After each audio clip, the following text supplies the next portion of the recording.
They weren't just lovers, they were legends. A Roman general feared across battlefields, an Egyptian queen radiating on the Nile. Their names? Antony and Cleopatra. But how did their romance begin? And why, 2,000 years later, are we still fascinated by their names? History called him a traitor and her a temptress. But behind the whispers and the lies was something far greater. A love so powerful, it would shake empires to their knees. Why did he abandon Rome for her? Why did she risk her crown for him? This was not a quiet romance. It was a storm that pulled two worlds together. Rome, the greatest empire on earth, and Egypt, the jewel of the Nile. Together, they stood at the edge of history, daring to write their own destiny. Stay with us, because this is more than a love story. It is the tale of kingdoms, ambition, and two people who dared to defy the tide of history. And in their rise and fall, we discover not just who they were, but what love can make us risk. To understand Antony and Cleopatra, we must begin with the world they lived in. The year is 41 BC. Rome was the rising superpower, an empire of soldiers, politicians, and ambition without end. Rome, once a republic, now tears itself apart after the death of Julius Caesar. Three men rule in his shadow: Octavian, Caesar's young and ruthless adopted son; Lepidus, a close ally and a figurehead; and Mark Antony, Caesar's most loyal general, now commanding the East. Mark Antony, a fierce warrior, loyal friend to Julius Caesar, a man whose bravery was matched only by his appetite for wine, laughter, and women. Antony is a soldier of fire, famed for his courage, his laughter, and his hunger for life. But Rome has drained him. To survive, he needs more than victories. He needs resources, ships, silver, and grain. And all of it lies in Egypt. Egypt, still dazzling in its ancient glory, is ruled by Cleopatra VII, the last pharaoh. Cleopatra reigned as queen, but not an ordinary queen. She wasn't just a monarch draped in jewels. She was brilliant, calculating, and utterly captivating. Fluent in multiple languages, educated in philosophy, science, and politics, Cleopatra had the mind of a stateswoman and the charisma of a goddess. Yet her throne was fragile. Her father's death had thrown Egypt into chaos, and she had to claw her way to power, even battling her own siblings for the crown. And then destiny called. It was Antony who summoned Cleopatra. By the time Antony summoned her in 41 BC to Tarsus, both were scarred by struggle and hungry for survival. It is more than a meeting. It is a test, perhaps even a trap. Most rulers would have trembled, but Cleopatra does not stumble into traps. Cleopatra understood something many did not. Power was as much performance as strength. So, she did not arrive with soldiers. She arrived with spectacle. She enters then crowned in gold and silk, turning danger into theater, bending power into spectacle. And for Antony, who believed he had seen everything war could show him, this is the beginning of something far more perilous. Antony expected a queen who would plead for favor. Instead, he found a woman who made him wait. She did not bow, but simply smiled and invited him to dine. That night, they talked for hours. Wine flowed, laughter echoed, but beneath it ran something deeper. Cleopatra matched him in wit and strategy. She spoke politics as easily as she teased. She let him boast, let him drink, and when he pushed too far, she turned it aside with ease. What was meant to be a treaty became something more. Two rulers, both powerful and alone, both fighting to survive, looked at each other and for a moment were simply seen. Something called love. After Tarsus, Antony stayed in Alexandria far longer than any Roman general should. What began as diplomacy grew into something deeper. It was not just desire. It was in the way they worked side by side. Cleopatra barefoot on the palace floor, Antony with wine in his hand, laughter at her wit, then pausing at her sharp insight. He saw her not only as a queen, but as a brilliant mind who carried power and the loneliness that came with it. And she, in turn, saw more than a Roman consul. Antony was reckless at times, but he listened. He did not dismiss her. By night, they dined in private. Pomegranates, figs, honey, long silences broken by questions about the future. By day, they staged festivals and feasts, even playing gods before the people. To their followers, it was intoxicating. To their enemies, reckless. Because what they shared was not only love, it was strategy. Cleopatra secured Egypt's independence through Antony's favor. Antony drew Egypt's wealth and armies to fuel his ambition in Rome. Together, they seemed unstoppable. But outside Alexandria, whispers spread.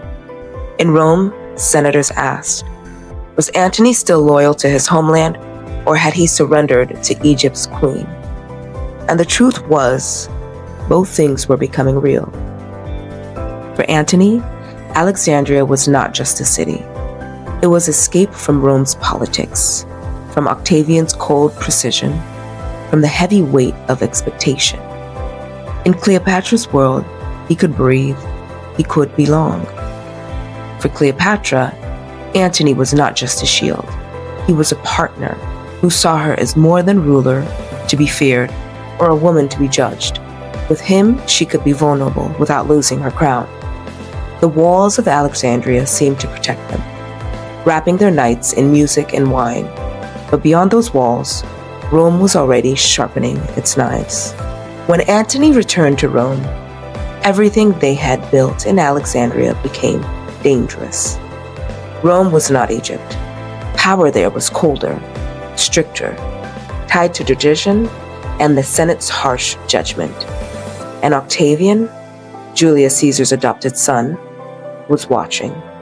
He always had been. Octavian never trusted Antony. He called him weak, too easily swayed by pleasure, by beauty, by Cleopatra. In the forum, he spread whispers. Antony had gone native, that he wore silk, drank from golden cups, and let an Eastern queen speak for him.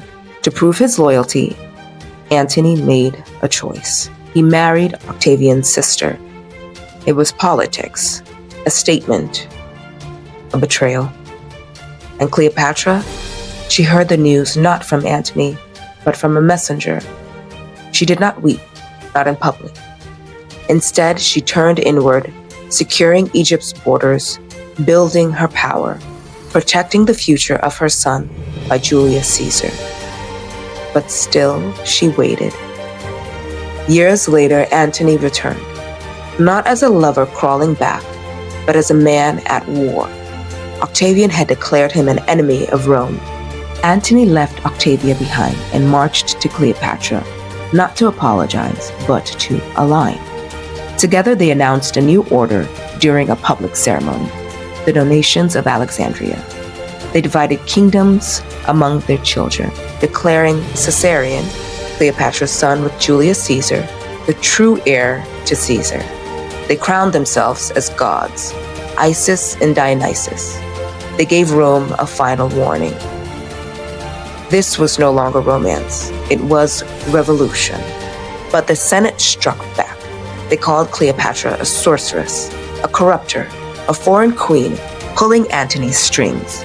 Even Antony's allies began to turn.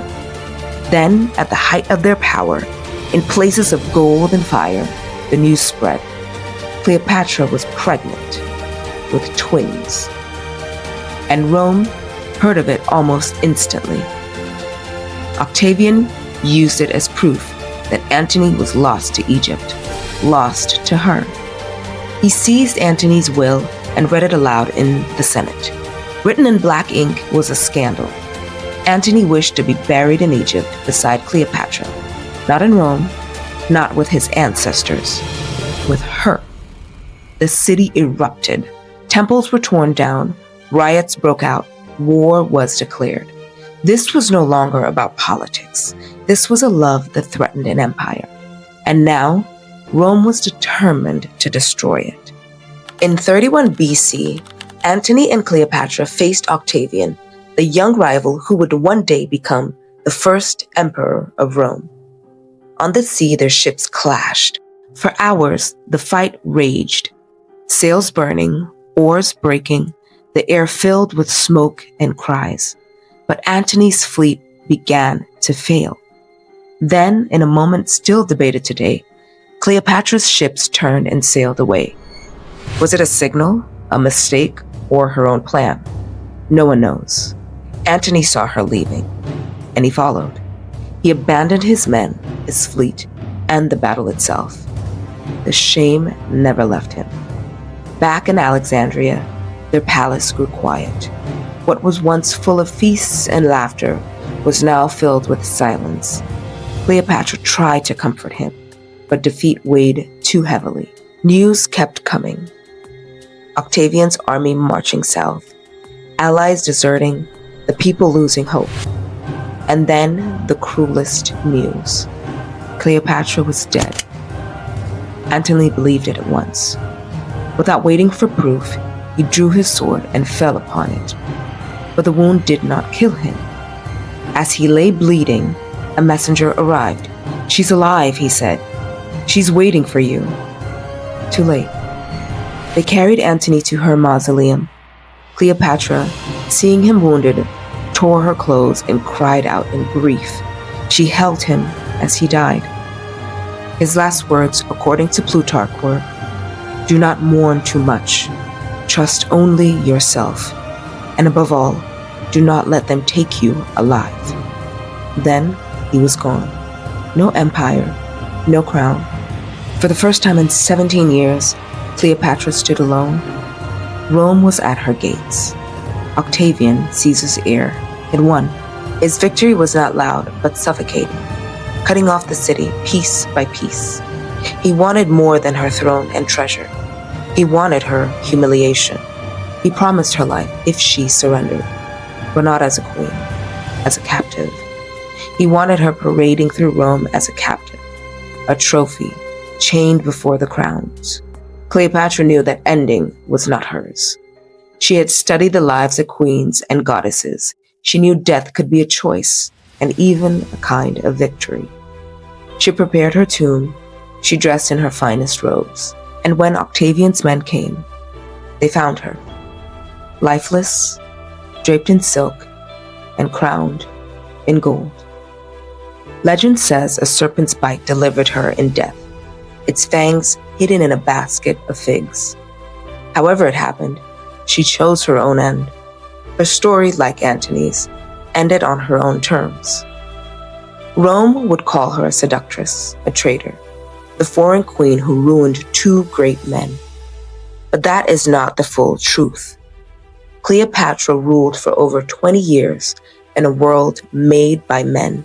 She was a strategist, a scholar, a mother of four, and she was a woman who, once in her life, loved for herself.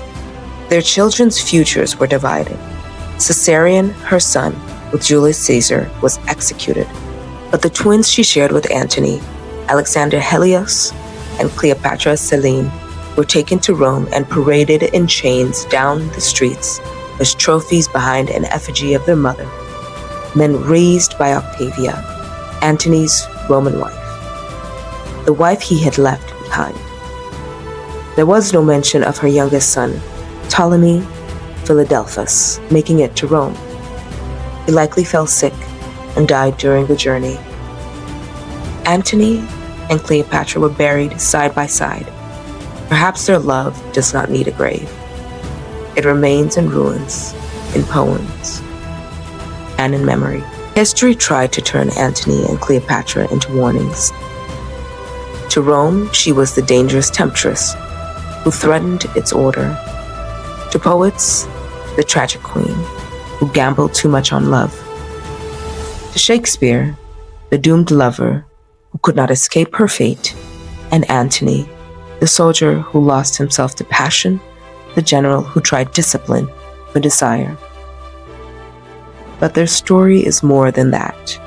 It is the story of a woman who dared to rule in a man's world unapologetically, strategically, brilliantly, of a man who, at the end, chose love over victory, of a bond that ignored the rules of empire, duty, and even survival. They lost their battle. Rome stood, Egypt fell, and yet Antony and Cleopatra never really died. Their names lived on in poems, paintings, and plays. Shakespeare gave them immortal words. Artists painted their last embrace. Films, novels, and songs still bring their love back to life. Why? Because theirs was not a safe love. It was not quiet, nor polite, nor convenient. It was love that risked everything: power, reputation, even the stability of the ancient world. And that is why, 2,000 years later, we still remember them. Not as perfect, not as flawless, but as human, brave enough to love, even when it cost them everything. But in destruction, it became eternal. Two names, two lovers, forever bound together in history.